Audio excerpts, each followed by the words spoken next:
Hi there folks, and welcome to this week's solutions for the Daily Rigour issue number 144. So story number one, Roger Federer has won his 100th career single title the previous week just gone by there. What a tremendous achievement. He's actually only the second player to have done so.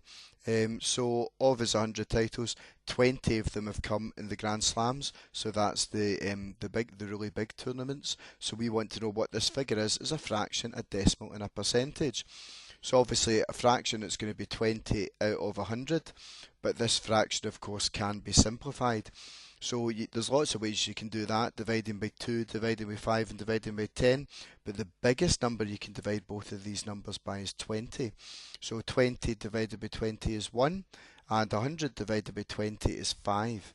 So a fifth is a fraction in its simplest form, and we can change to a decimal by doing the division. So we can do 1 divided by 5, or we could do the easier sum of 20 divided by 100, which comes to 0.2.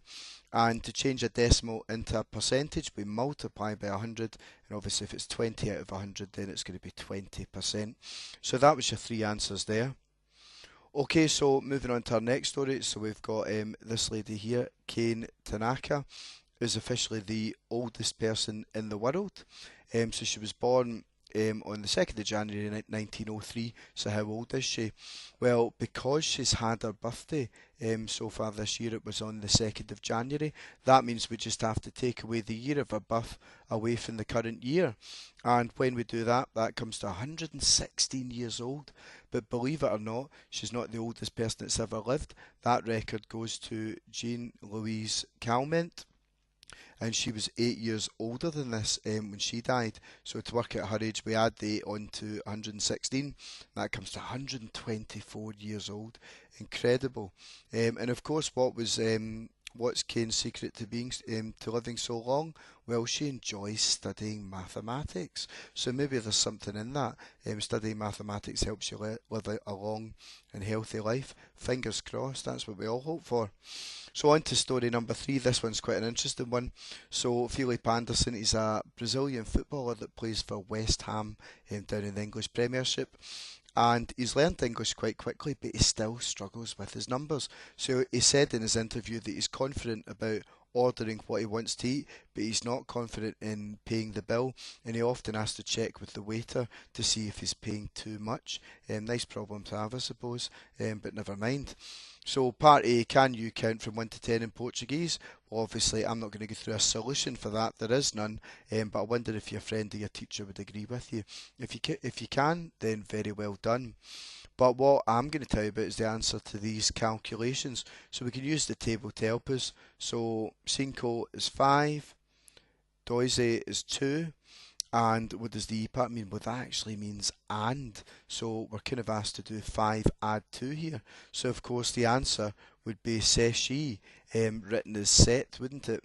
So because the answer to that question is 7. So question 2, we're asked for nueve subtraer tres. And if we go to the table, we can kind of work out this is like subtract. So we're kind of looking for 9 take away 3 there. So the answer is 6. But of course,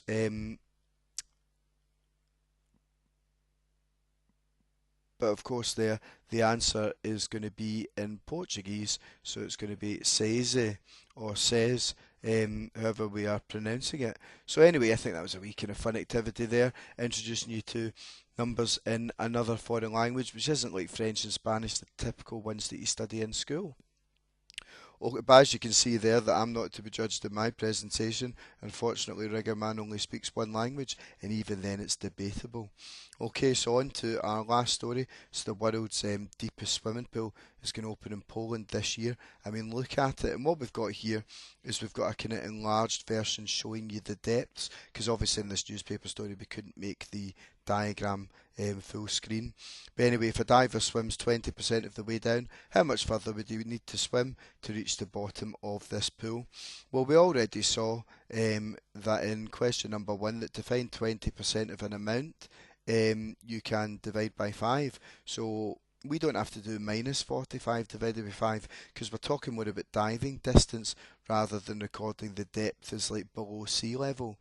So that comes to 9. So how much further does he have to still swim? So the 45 metres take away the 9 metres, which is a final answer of 36 metres. But I suppose we'd accept minus 36 metres as your answer if you really wanted to write it like that. Anyway, folks, there you have it, our word solutions for issue number 144 of this week's Daily Rigour. We hope you enjoyed solving these problems. Stay tuned for next week's edition, when we're going to be looking at more stories for the news of the week and the numbers behind them. But in the meantime, thanks for watching, and bye for now.